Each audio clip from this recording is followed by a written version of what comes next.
Welcome back, everyone. We are the Vinyl Community Guncles. Time for another Tops and Bottoms episode. This is where we do the tops in music and the bottoms of music of a particular year. And this year is 2016.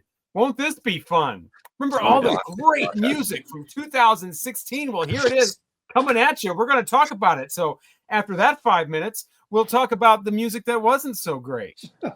So yeah, good times. We are the Vinyl Community Guncles. It's ironic that the other three are dressed in black and I am the only one who's not. I'll tell you why in about 48 seconds. We are the Vinyl Community Guncles. We are Richard from Calvin Wazoo, Mike from Hubtunes, Craig from Craig's Vinyl Plethora. And for this episode, you can call me Mr. Death. I'm Robert Fithin. What? Okay, Mr. Death. Okay, Mr. Death. I should be in black. Oh. Yeah, the other three are in black and I'm not. And I'm Mr. Death. Oh, okay. I think Craig is first. I think he is too. I'm lost. But okay, so yeah, not a particularly great year in music, but I did manage to find 12. Wow, because we were all counting on Craig. Because when it's the 2010s, we count on Craig to have the, to be the light of hope. Well, so Craig can't even find good music. Okay, so I still managed to come up with 12 songs that I think are good. He still has 20 honorable mentions. Right. Yeah, no, I actually have no honorable mentions. Yeah, so I think my bottoms might, no, they don't outdo the tops, but and there's a lot of like dancey, a lot of electronic music was going on at that time with the producer people, whatever, and having like guest vocalists and stuff like that. Guetta. Yeah, but there was one called Flume. So he's British, I think, but he had a female vocalist called Kai, and the song's called Never Be Like You. And now I can't think of a goddamn lyric from that song, but she's never going to be like you. Memorable. And, it's so memorable that, and I listened to my playlist like at least 3 times so I would remember what I was talking about, but apparently I don't. So at number 11, another dancey whatever, Daya was her name. She had 2 songs that were kind of okay that year, and we've never heard from her ever again to my knowledge, but it's called Sit Still, Look Pretty, because I don't want to sit still and look pretty. I just don't want to be pretty. I mean, I want to be pretty, but I mean, I look pretty. I just don't sit still. But whatever. Number 10, The Weeknd did an album with Daft Punk this year, and the first single was I Feel It Coming. Feel It Coming. So good. Number 9.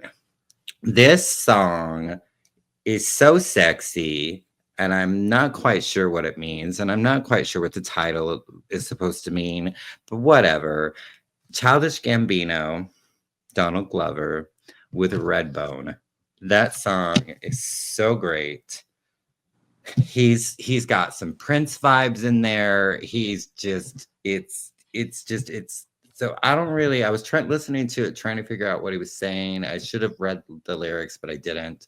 I've heard the song a lot, but just his vocals in it is just like, woo!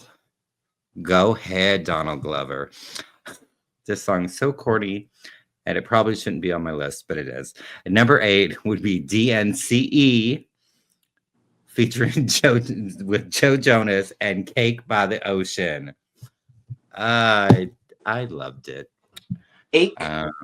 Cake by the Ocean. We used to play that. Yeah. Let's go, fucking crazy. Yeah. I keep on hoping there'll be cake by the ocean.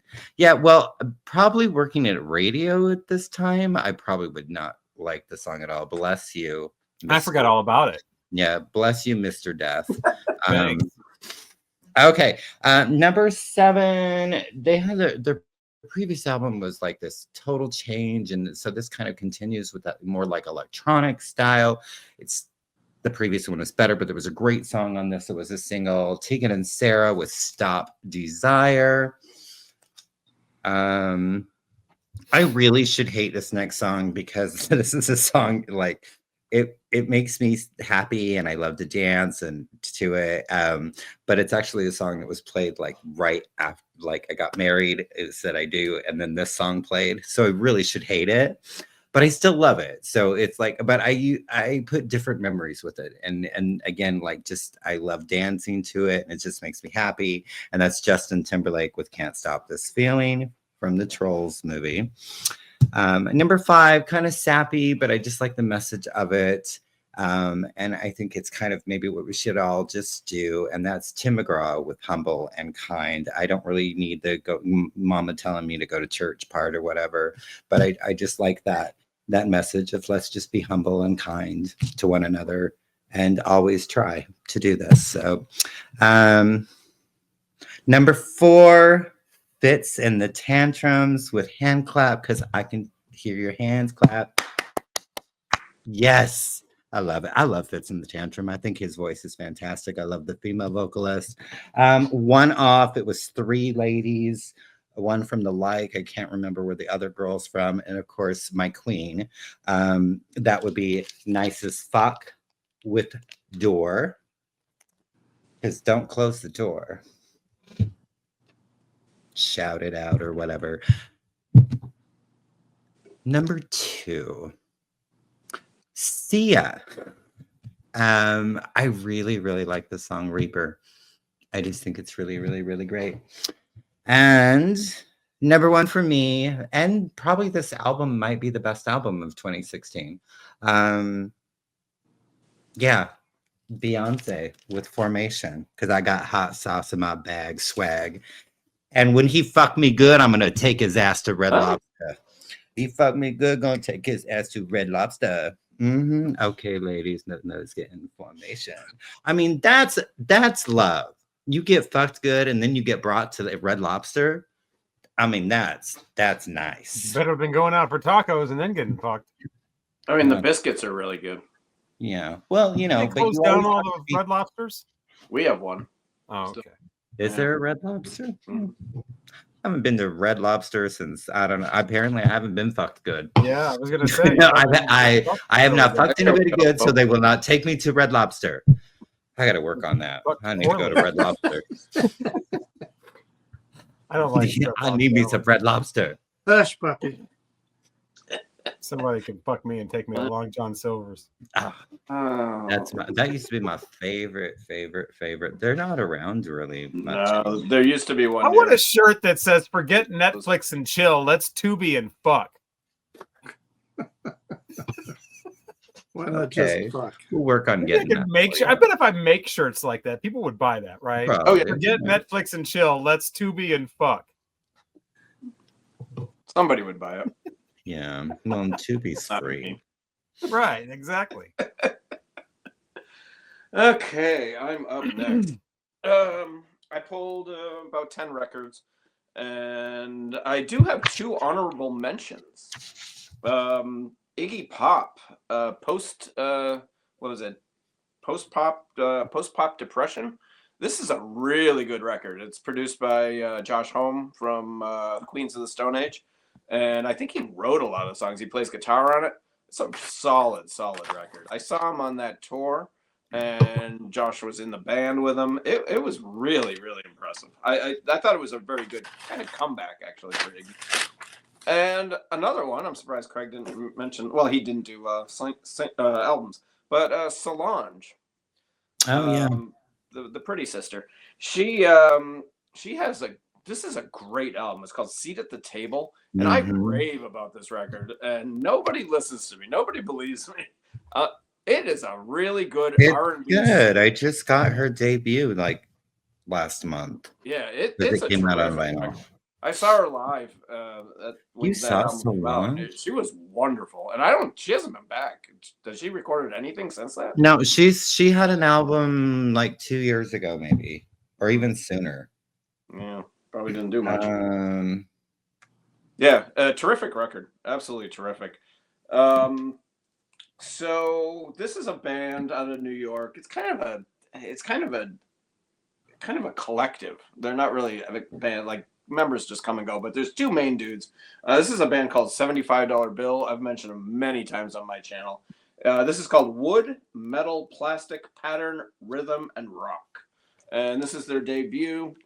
It is minimalist, very droney kind of instrumental. Richard, you'd probably love this band. I don't know if you've ever heard them. This is their debut. I think they have 3 records. They're all very good. They're all kind of similar, just very ambient, but it's electronic, bluesy kind of. This one's very bluesy, I think. What's it called again? Really, really good stuff. $75 Bill. You can stream all their stuff. $75 bill. Yeah, I think you'd probably really dig them. It's not for everybody. It's something you really got to be in the mood for. I just love putting it on, pouring a scotch or maybe smoking a little, and just putting that on and just chilling. It's a really cool band. I wish they would tour. They don't tour at all. They do like the East Coast, the New York, New England area, but they never come to Chicago. This is a band I absolutely loved. I love their first 2 records are great. And this one's good too. This is kind of the one that put them on the map. And I really don't like much after this. They're still together. They were actually just in Chicago a couple weeks ago. And this is Guster. It's called I forgot about Long that. and Gone Forever. Their drummer, they had a great sound at the beginning. Their drummer plays with his hands. But he plays, it's not bongos, it's real drums, and he's playing with his hands. I don't know if he still does that, because their sound has kind of changed over the years. But their first 2 albums, Parachute and, I can't remember the other one, but Parachute is incredible. And this is pretty good too. It kind of got it got some great radio play when it came out. And they're terrific live too. This is Miss Mavis Staples. She was back with a pretty cool record. Not one of her late career gems. She would do better stuff in the 2000s, but this is pretty good. It's produced by M. Ward, the terrific singer-songwriter. A little more gospel-y on here. It's called Living on a High Note. The single is Living on a High Note. And it's a little more gospel-y, but really good solid stuff. I love her late career records, but she would go on to do better ones, produced by Jeff Tweedy and who was the other? Ben Harper, I think, did one of her records too, which is a really good record. This was a real surprise. This is called The Ghost Midnight Sun, and this is Sean Lennon, and him and his girlfriend, and this is the best a Beatle kid has ever done. This is a solid record. It's very psychedelic. It's very there's definitely hints of Beatles. That's not how you spell ghost. What? That's not how you spell ghost. No, it's short for something. Oh, okay. I forget what it's. Ghost of the Saber-Toothed Tiger, I believe it's short for. What is that? What are they called? Ghost. Just Ghost of the Saber-Toothed Tiger. I think that's what it was. I don't remember. But anyway, really good record. Very psychedelic. Obviously, just because of his vocals. I mean, he sounds like his dad. There's no getting around it. And he kind of embraces it on this one record. I'm not a big fan of like his solo stuff for the most part. But he does a really good job with this. I saw him live on this tour, and man, he can shred on guitar. He's a really, really good guitarist. At the time when I saw him when this came out, he was living with Nels Cline, the guitarist of Wilco in New York. They were roommates. I don't know why Sean Lennon needs a roommate, but right. Hey, you know what? They were roommates, and obviously he learned a lot of guitar from Nels Cline. Excellent record. This one is a great debut by one of my favorite psych rock bands. This is Who Sold My Generation by the Night Beats. And the Night Beats are still around. I think there's only one original guy. I think the lead singer is the only guy who's still in the band. Excellent garage rock psych band. I guess I should show the record. I love this cover. It's just a kick-ass cover, man. They just look like dudes I want to go have a beer with. But yeah, this is a great record. Their first 2 records are awesome. Their later stuff gets a little more folky psych, but this is definitely more garage. And a really good band. Still, like I said, still around. I saw them live. Really disappointed. They played for 25 minutes, and then they left the stage, and everyone was nobody cared. And I was like, wait a minute, they just did a 25-minute show, and then they went to the merch booth and were signing records, and no one questioned the fact that they only played for 25 minutes. And so it was kind of a bummer. But yeah, I've only seen them that once. I don't know if I'll see them again. But cool band, Night Beats. It's a great Chicago instrumental electronic band. This is Tortoise, the Catastrophist. Very difficult record to find. This is on Thrill Jockey. It's translucent vinyl. Really good. Kind of just electronic. Kind of jazzy, but more electronic. Instrumentals. Really, really cool band. One of my favorite personal favorite bands. This is my favorite record from this band, and I've come very close many times to picking this record as our review for our album reviews. And this is Parquet Courts Human Performance.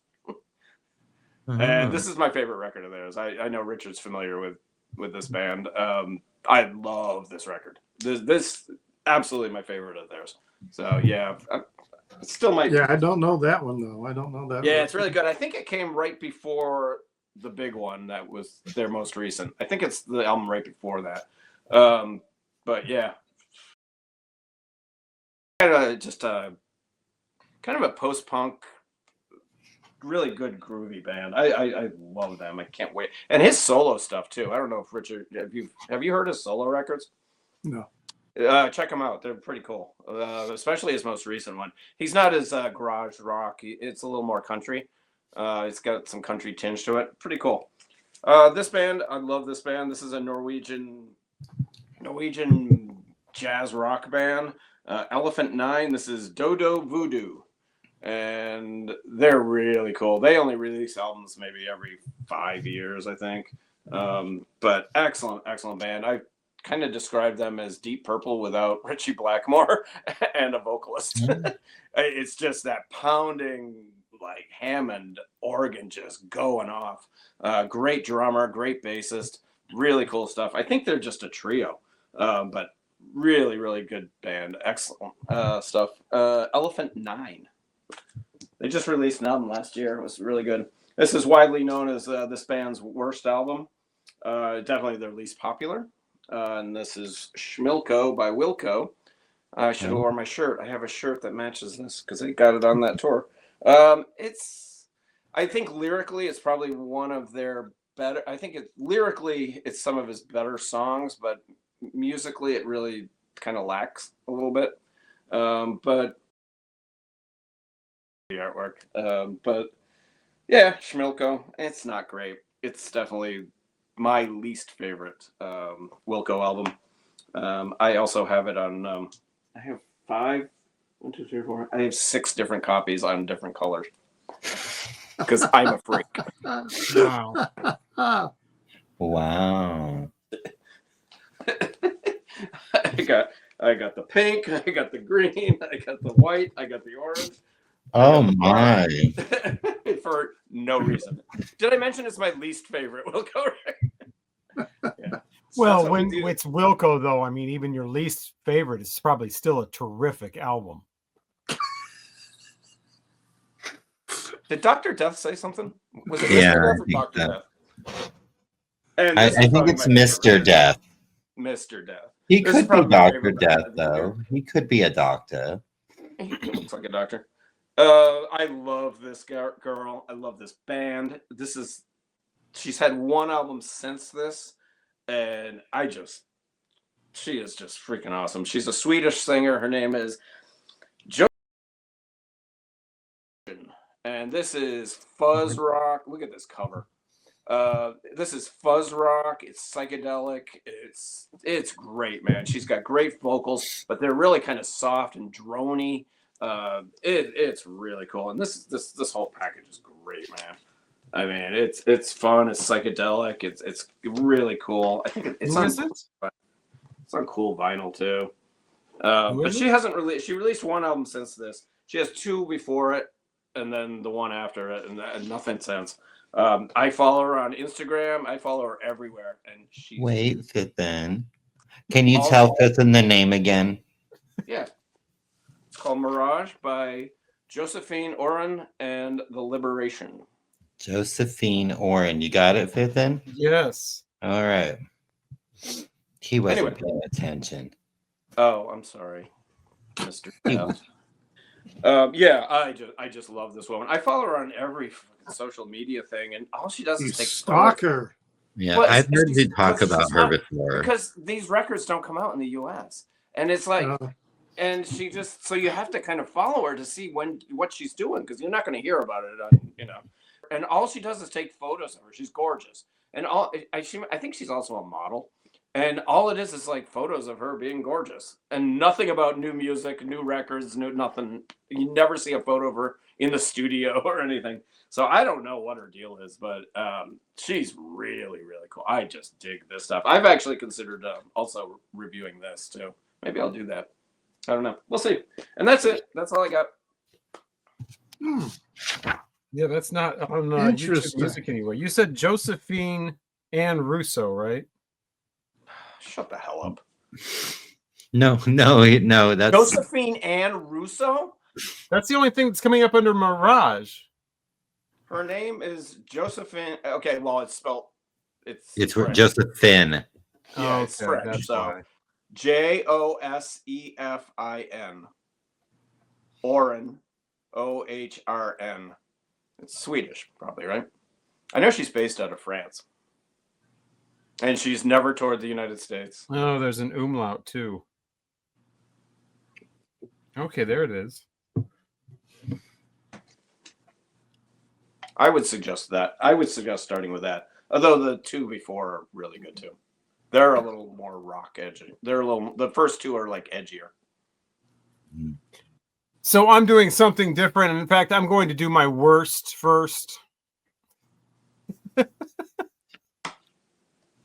Then what will you do for bottoms? The best. So yeah, because I'm looking over the music of 2016, a lot of it I wasn't familiar with, and the stuff that I was familiar with is just kind of blah. I mean, Can't Stop the Feeling from Justin Timberlake. I mean, Uptown Funk from Bruno Mars was okay, but it's okay because it sounds like a song from 25 years before that. So I mean, and then I saw Panic at the Disco did Bohemian Rhapsody, apparently. No, I didn't. Oh yeah, listen it's to not it. good. No, Yeah, you I don't didn't need bother. to. You don't need to. You see shit like, Drake had nearly every position on the top 20 at the end of May. It's because he released an album and the Billboard charts hadn't caught up with the whole streaming thing yet. So when somebody released an album like him or Beyonce, suddenly every song from the album would chart. They had to redo the whole way they did charts and everything. It's just a mess. Not into it. So I am doing the 12 worst deaths of 2016. Mm. Hmm. Oh, There was a lot of them. That's what a lot. 2016 was known for. Yeah. Musicians dying. So here they are. At number 12, we have Clarence Reed, who is also Wait, known you're as ranking Blowfly. deaths? I don't like his Blowfly stuff. It's not really funny. It's supposed to be funny, but it's not. I like his Clarence Reed stuff when he's under his own name, and he's just doing great soul tunes. He was 76 years old. At number 11 is someone named Sharon Jones. She was on the Daptone Oh, with label. the I did not Daptones. know a lot about her Oh my god. until she's the great. As It Should Be channel was talking about her. But I she would got- like to say for the record, though, before they ever talked about Sharon Jones and Dap Cats, and the Dap Kings, I had mentioned her at least 3 times. But Yeah, she's awesome. I saw her live. I just assumed she I was some pop chick or something. Oh, I saw well, her live and yeah, she no, was- I do like soul. Unfortunately, she passed away 60 years old from pancreatic cancer. And from what I understand, she was doing shows, like right up Right until up her to the actual end. death Yeah. in pain Yeah, and like a everything. week She before. just went out. She wanted to keep performing. Yep. At number 10, we have Scotty Moore. That he's most known for being Elvis Presley's guitarist in the early days. He lived a full life, though. He was 84 years old. Here's a strange one. At number 9, we have a tie because it's Keith Emerson and Greg Lake. Both Emerson and Lake from Emerson, Lake and Palmer passed away in 2016. Of course, Keith Emerson also from The Nice, and Greg Lake also from King Crimson. Thankfully, we still have Carl Palmer still around. Keith Emerson was 71. Greg Lake was 69. At number 8, Merle Haggard passed away at age 79 from pneumonia. Too bad about him. A lot of people have misconceptions about Merle Haggard. He was actually pretty progressive and was a Democrat his whole life. People kind of team him up with that Okie from Muskogee song, and that's what he's known for. But that's not really how he was. And he wanted to write a song for Hillary Clinton when she was running for president. And the Hillary Clinton campaign didn't think that would be a good idea. So they're like, yeah, no thanks.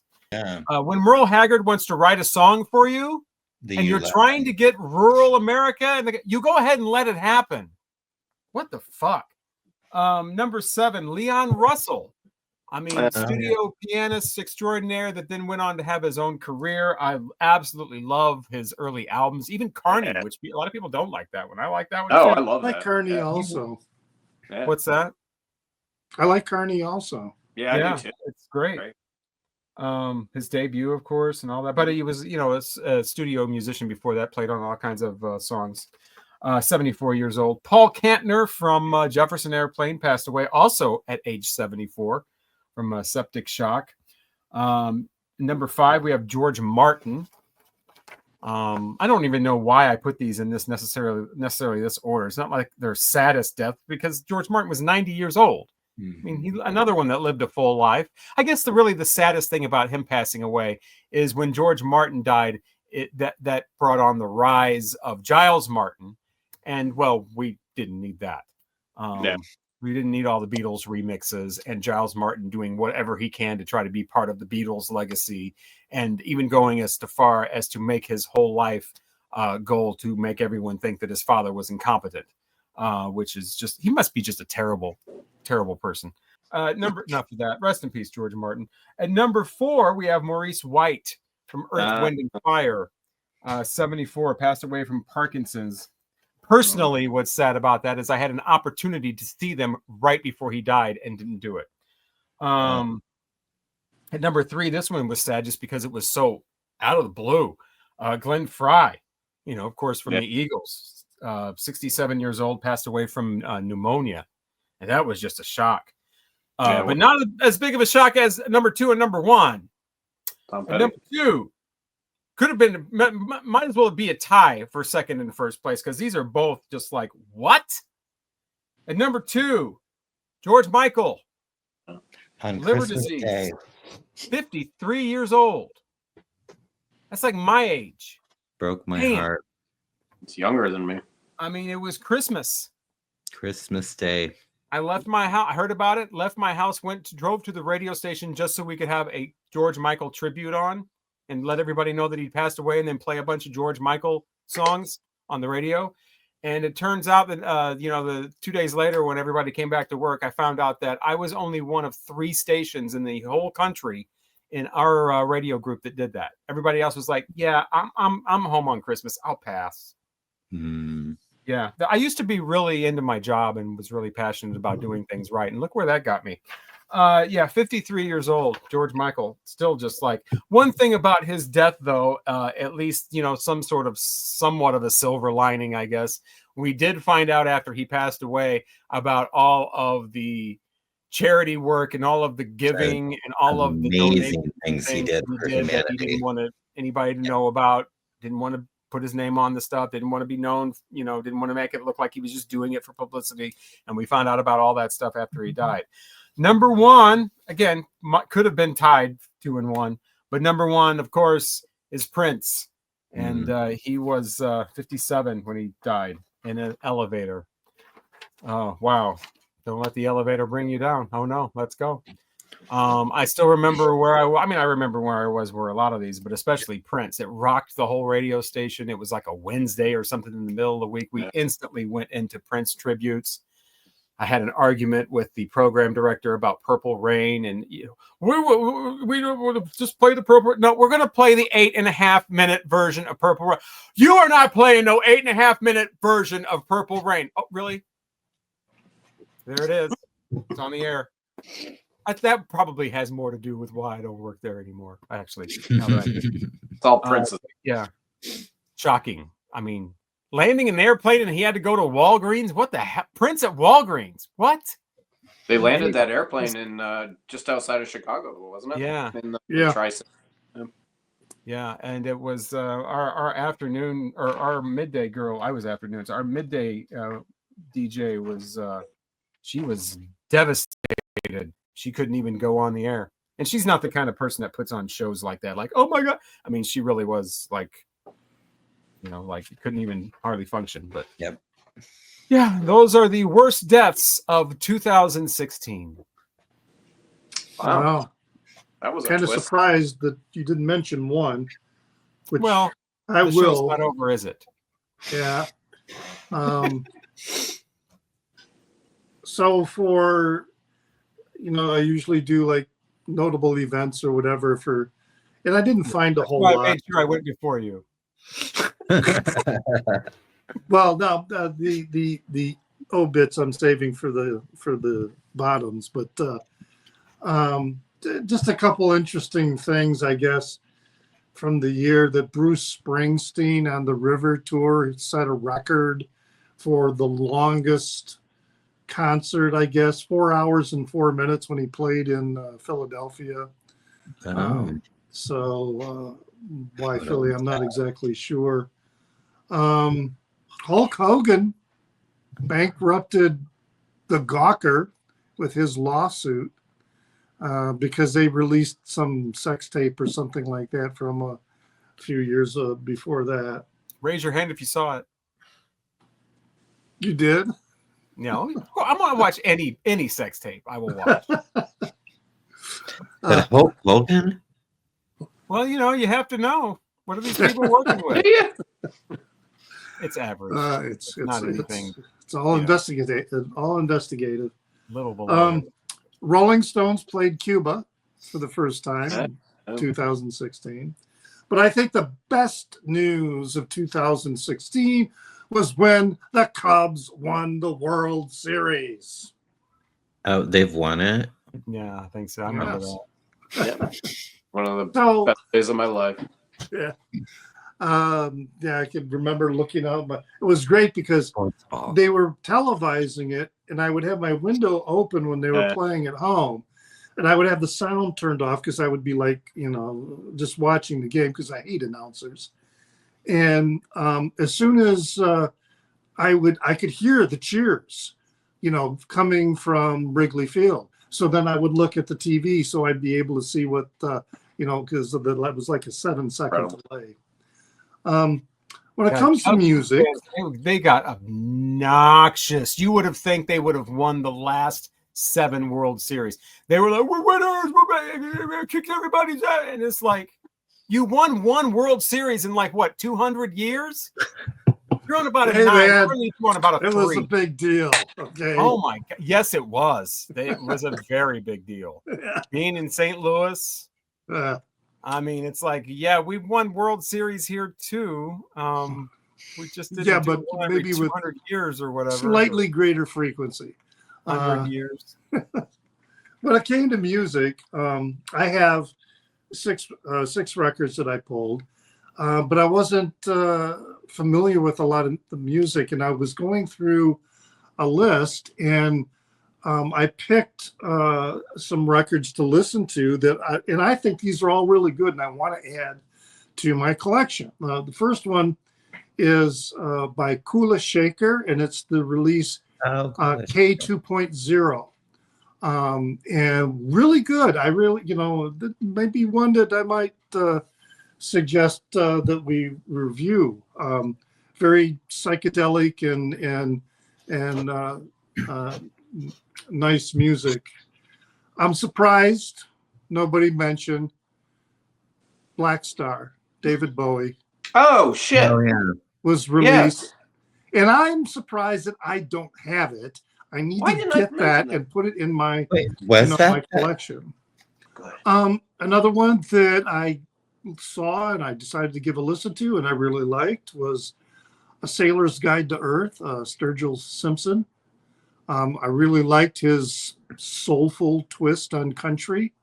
Yeah, you've got that one. Yeah, his cover of "In Bloom" by Nirvana is pretty interesting. I mean, it's covers aren't generally, the originals are always better, but yeah, I kind of like his cover of that. I'm the one who likes his rock album.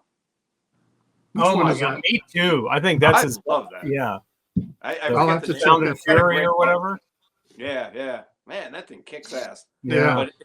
But Sturgill fans don't like it. I'm like, They what? do not. Oh, wow. I bet It's you. his best record. Yeah. There's this, it's an instrumental progressive metal band called Russian Circles. I think they might be from Chicago. And I believe the they are. album I listened to was Guidance. And it was a decent album. Side one, the songs kind of just blend into each other. And side two, the songs are more distinct and separated better. But that was I don't, I might pick it up on CD if I saw it. Then there's this band called the Pineapple Thief, and the album release was called Your Wilderness, and that was really quite good. They're a British band, I believe, and the cover show it's like a 1950s or 60s kind of era photo where they're in front of like it's American wilderness kind of photo, like a postcard with a woman and her daughter. But the wilderness, it's a thematic album, I guess, where the wilderness is really like an internal wilderness. But that was a good listen. Wait, what's the name of it? Your Wilderness. The band is called the Pineapple Thief. Yeah. Wow, they're still around. They got a lot of records. Yeah. And then another one I listened to, I can't remember if it was the guy from CBGB or whatever that channel is, or if it was Chris from Record Talk, when people recommended records for us to listen to. Might have been Chris. He recommended American Football. Yeah, it was Chris. Chris. Okay. Yeah. Well, apparently they have like 3 or 4 records, and they're all called American Football. Each one of them. Well, this is the second their second one, I think it is. Lazy. And it's a pretty good record. It's I love the rhythm section. I love the rhythm section. It's and their guitar playing. And then Pink Martini, J'ai de Oui. That's a really good album. I really like it. It's fun. It's varied. It's kind of global. It's got Torch songs. It's got Blue Moon on it that's sung by Rufus Wainwright. Rufus is on that one? Yeah. I saw them at Chateau Ste. Michelle, a winery in Seattle.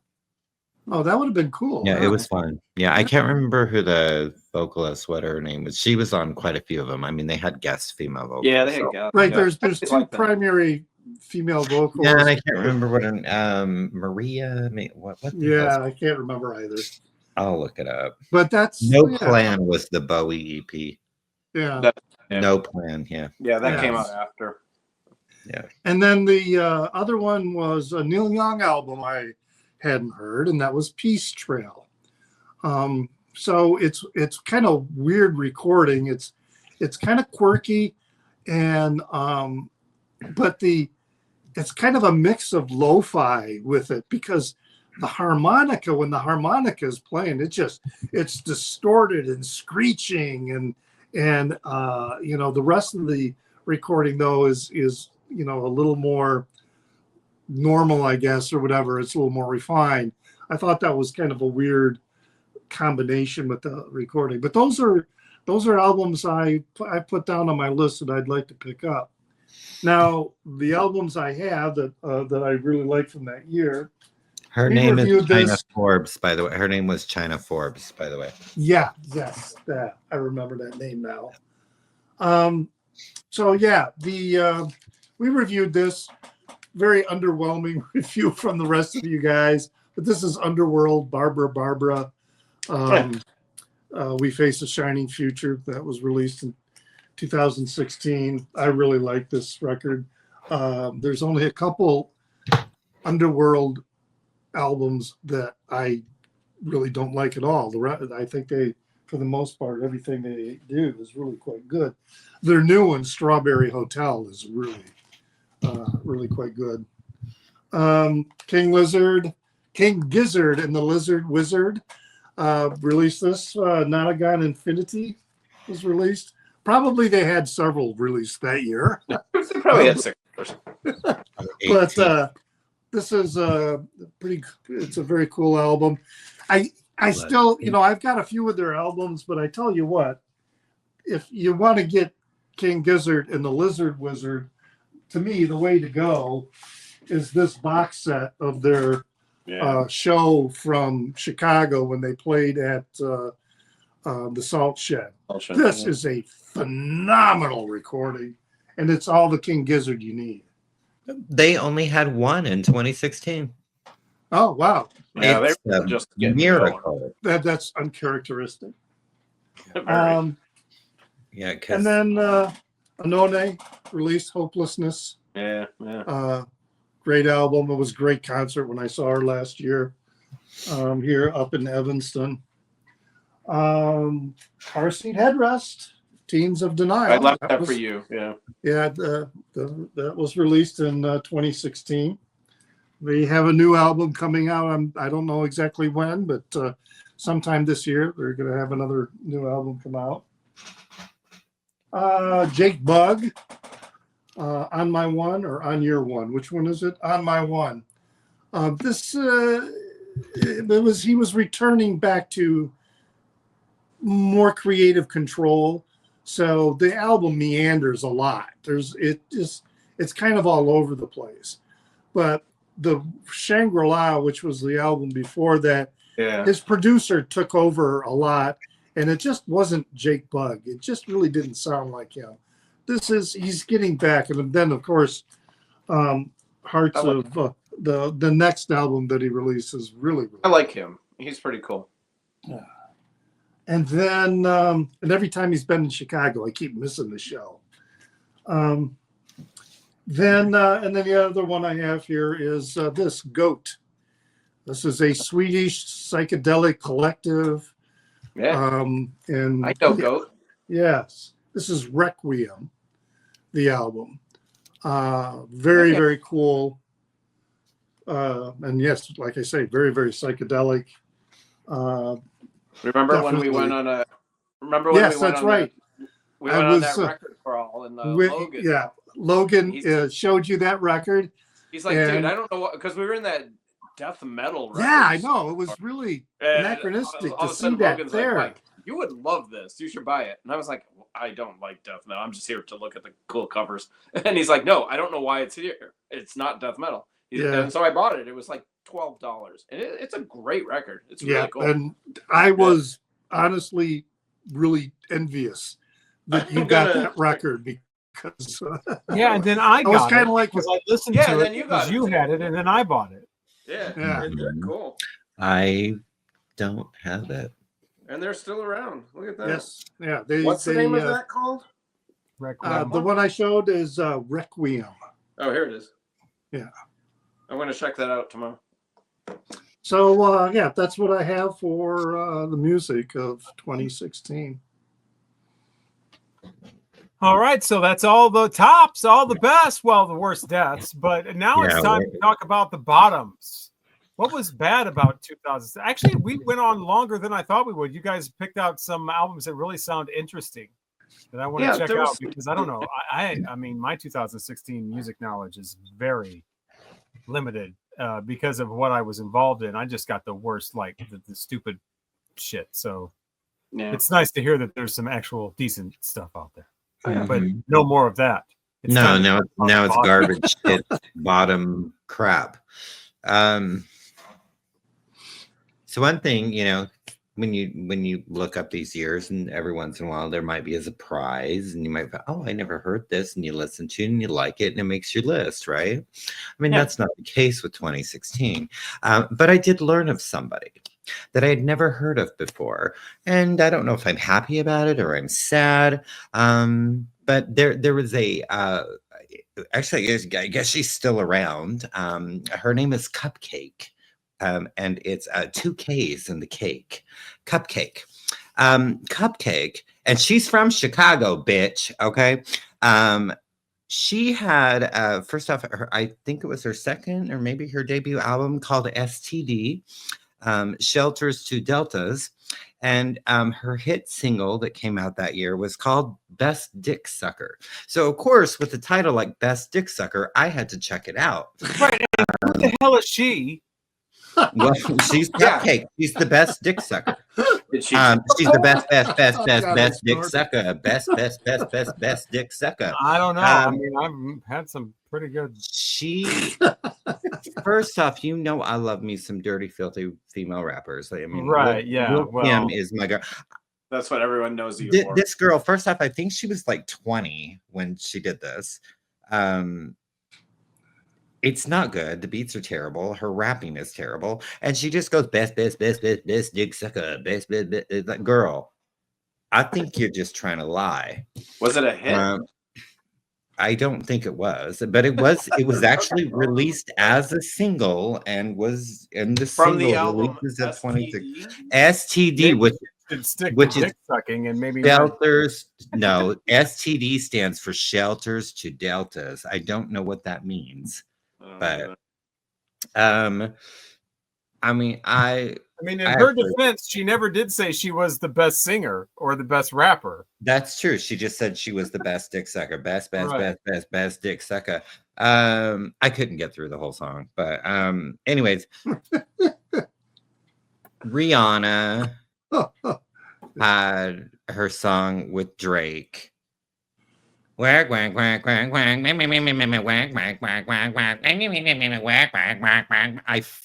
hate it, and I don't know why it was a hit, and I don't know why. But fucking, oh my god, it's so that's what she does. She goes shut the fuck up. And I love Rihanna. I actually love that album, but I hate that song.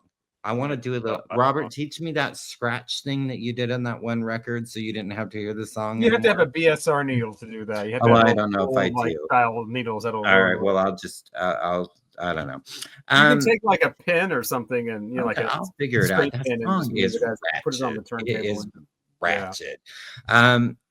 I didn't listen to this, but the title was fun. I didn't know Rob Zombie had a single that year, but it was called, well, Everybody's Fucking in a UFO.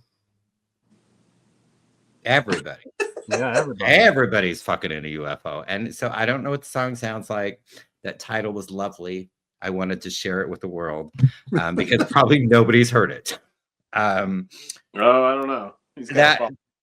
That I think this was the year of the Charlie Puth or whatever, some dumb poppy boy, him and Shawn Mendes both this year. They're both terrible. But he had that song One Call Away. It's I'm only one call. Shut the fuck up. If you're my only call, I don't want it. Shawn Mendes, I already mentioned it. Just anything Shawn Mendes. Fucking Drake. I mean, Robert already kind of that fucking hotline bling, hotlog bling. What the fuck am I saying? I don't get Drake. I don't get it. Well, apparently a lot of people are not into Drake these days. But that's, I mean, these days, but back then, like everybody, Drake is it. Drake is he's the shit. No, he's a piece of shit. But and then Maroon 5 had a single that year called Don't Want to Know, featuring Kendrick Lamar, who I also can't stand. They're both terrible to me. Wow. Then you had Silento, because we had to have all those hip hop songs where then we've now turned them into a dance. The songs we're going to do. Well, the great one we had in 2016 was Watch Me Whip, Watch Me Nay Nay. Watch Me Whip, Watch Me Nay Nay.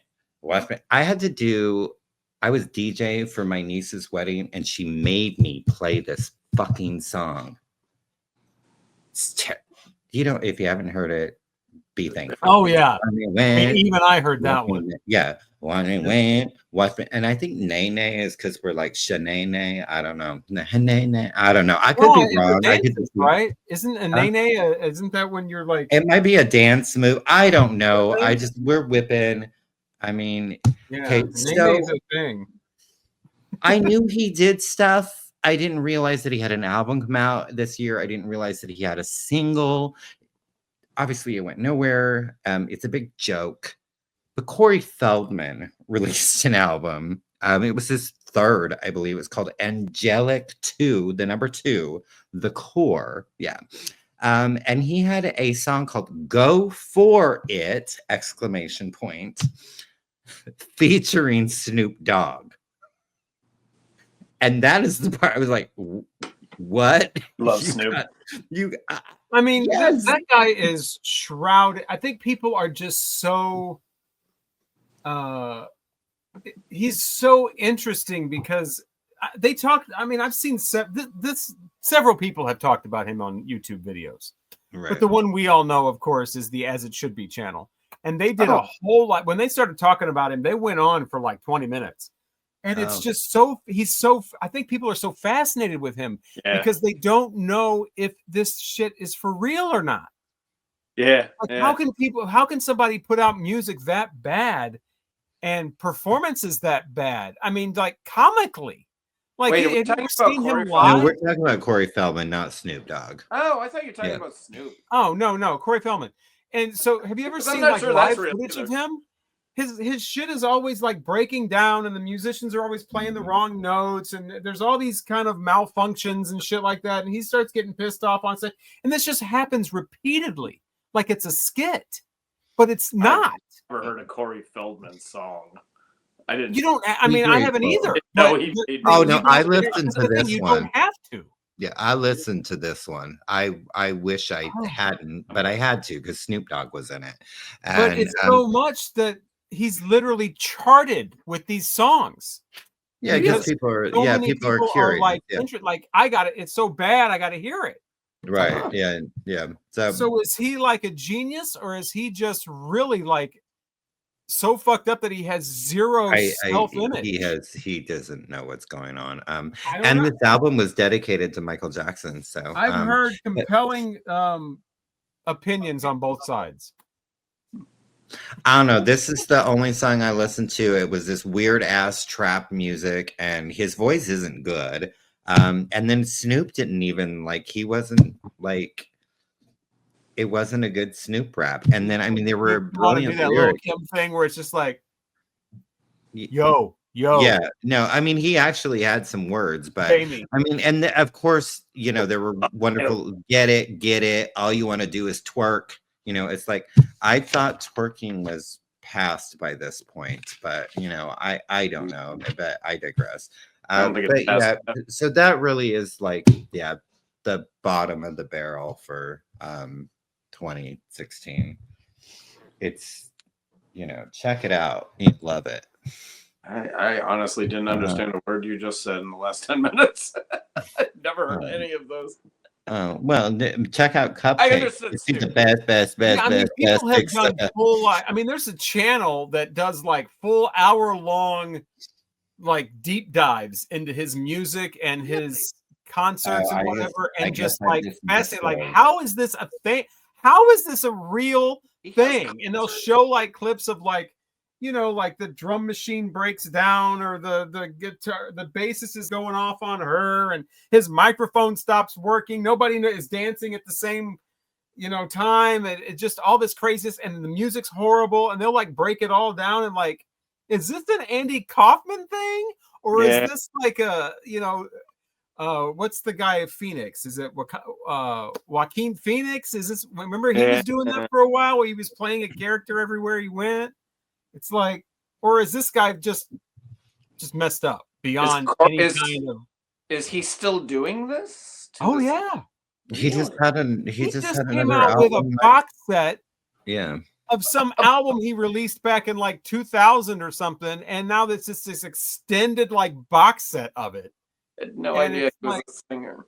going around promoting it. The only thing I know Corey Feldman about is, from his childhood acting, and then also how he is railed against sexual abuse in Hollywood. And he's been very, very vocal on that front. And I do believe he was seriously, he had to go through rehab or something because, whatever. But I had no idea he had a music career. Yeah, his last album in 2021. Let alone a viable one. I had no idea. I mean, it's huge. And it's him, and he had a TV show for a while where it was him and his angels, and he was teaching all these young girls how to live and how to dress and how to do things for men. And, once you start getting into his, like, oh, great. He's doing a lot of great things to expose Hollywood's, abuse of children. And then he twists it around, and now it's like, it's fascinating. It's fascinating. Well, and he also did that reality show with Corey Haim. He did the reality. He did it. Yeah, he did his own too. Well, he and Corey were like best friends, and that's what really set him off, was because he believed Corey Haim, committed suicide because of the sexual abuse he endured. Right. I remember that. Yeah. Wow. Ooh. Okay, Oh. I'm up. All that. You know how much I love listening to music I don't like. And I just went through the top 100, and like I didn't know any of it, so, and I'm not going to listen to it. So, but there was one that stood out, which I was very familiar with because it got rave reviews at the time, and I remember streaming it and going, no, and that's Radiohead's Moon-Shaped Pool. It was a return to form when it came out. Oh, everyone loved it. No, it's the same. I'm never into Radiohead stuff they've been doing for like the last 3 years. Again, I'm not a huge Radiohead fan. I like the solo stuff better. I like all the members of the band's solo stuff much better than the actual Radiohead band. And this does nothing for me. This I think it was their last album. I don't think they've had one since. Have they? I don't even know. I don't know. I don't think so. Yeah, I think it's their last album. 2016 was their last album. So yeah, it's not great. So that's my only bottom, really. I mean, because I'm not going to listen to that top 100 that I looked at. There's nothing on. There was a lot of Drake. There was a lot, and not that it's bad. It's just Drake is bad. I'm just not going to listen to it. It's just, I don't know. So Drake, Kendrick Lamar, they're bad. Yeah, that Moon-Shaped Pool was their last album. Oh, they're due. Although, you know what? I hope they don't do anything because, I hope they continue with their solo stuff. It's so much better. But Moon-Shaped. Yeah, Radiohead and Oasis, to me, the same thing. Yeah. Oh, for God's okay, that's enough of that. Radiohead is not They're the same better as than Oasis. Radiohead is far. I'm sorry, they're far superior to Oasis. They're pretty much, yeah. Oasis is garbage, but no, I did the same thing that Mike did. I looked at the Hot 100, and I said I don't want to listen to all. And the Panic at the Disco, Bohemian Rhapsody was the thing that it was. I'm just not doing this. And I was going to do the thing like Richard did last time where you just listen to the number ones. And it was like, no. I'd rather chew my left arm off than listen to some of that music. So that's how I came up with the deaths. Is it my turn? Yeah. Yep. So I did the worst deaths of 2016. So now it's time because I said I'm going to reversing the order. Now the best deaths. The best of births. 2016. There's only one. Oh. And that is David Bowie. Not because I'm glad that he died. I mean, we all die at one point. It's true. It was tragic when he died. He was 69 years old. It was liver cancer. But if you have to die, that's how you do it. I mean, he put out an album that was all about his impending, doom, his mortality, all about that. Black Star. He did those videos, the one where he's in the bed with the thing on his eyes and then he puts himself back in the closet or whatever. Or, yeah. So you know, good. I mean, what a way to unselfishly go out for your fans, for the people who have supported you for your career or whatever. Most people, I think, at that point would be like, you know what, I'm going to take some time for myself, for my family. You know, I don't need any more money. I don't need any more. I'm dying, you know, that kind of thing. But David Bowie did it all for. He closed it. He put so much closure on it for his supporters, his fans, whatever you want to call them. And I don't know too many people that would do that, I don't think, or did do that. He, of course, had the luxury is the wrong word. He had the, you know, ability to do that because he knew that he was dying. It wasn't like a sudden thing like Prince or whatever, you know. But yeah, that was that's how you do it. I mean, that's still one of the most emotional things to look at, that video. It's inspirational in a strange way. But to put out that album like that and that video, and it's just the album was released on the day he died. 2 days before he died. I thought 2 days before he died. Okay. Yeah, on his birthday. 2 or 3 days before he died. Yeah, it was his birthday. Yeah. It turns out to be like the best album he did like in 30 years. I mean, it's musically, it's a brilliant freaking record. And I can't listen to it. I haven't listened to it in years. It's painful to listen to. It's that might be why I haven't bought it yet, because I listened to it online one time, and it's so good. It's good. Yeah, it's a tough listen. But yeah, best death of 2016, David Bowie. Well, I had a couple more obits for that you didn't mention. That very sad to see these people go at the time. They're not music people, but you know, we lost Alan Rickman and Gene Wilder in 2016.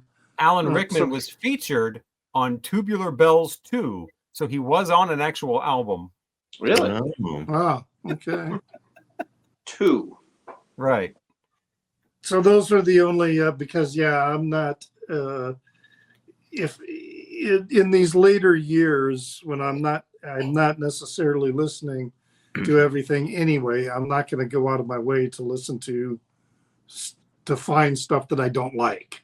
Yeah, so it's no fun. It's about doing the bottoms is usually about stuff that was forced on you and everybody knows. Right. And, oh my God, that awful song from in earlier years, that radio hits and things like that. It's easy to pick. It's easy to do bottoms from the 80s. You know, when it was all forced on us on MTV and radio and parties, high school parties and stuff. Yeah, it's easy to do it in the 80s, but man, after that, I can't. It's hard. Yeah. It's like you don't listen to music you don't like, so. No, I usually don't. I try not to. But back in the 80s, I did. Yeah, you had to. It was the only way to hear music was right. Sit and wait for the good stuff. You had to listen to all the bullshit. Right. Yeah. So that's it for my bottoms. Alan Rickman and Gene Wilder. Sad to see them go.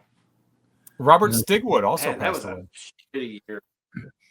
Who? It was like one after the other. It's like, what is going on? Crazy. We're boring, Craig. It's time to wrap it up. What year are we listening to next? Well, I pulled live albums, so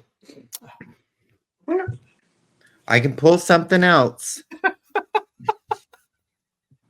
Live albums it is. We'll talk about live. We'll just continue to rip off the As It Should Be channel. Next will be ranking Kiss albums. No, we won't. No. Oh, yes. The ranking of Kiss. That'll be interesting. Fuck. They got 24 albums, not counting the live ones. Oh, no. Live albums coming up, and also our review of Lily Allen. It's Not Me, It's You. You gaslighting me? Yes.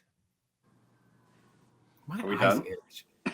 Yeah, I don't know. So thank you for watching. He's Robert Fitton. Or I'm sorry, he's Mr.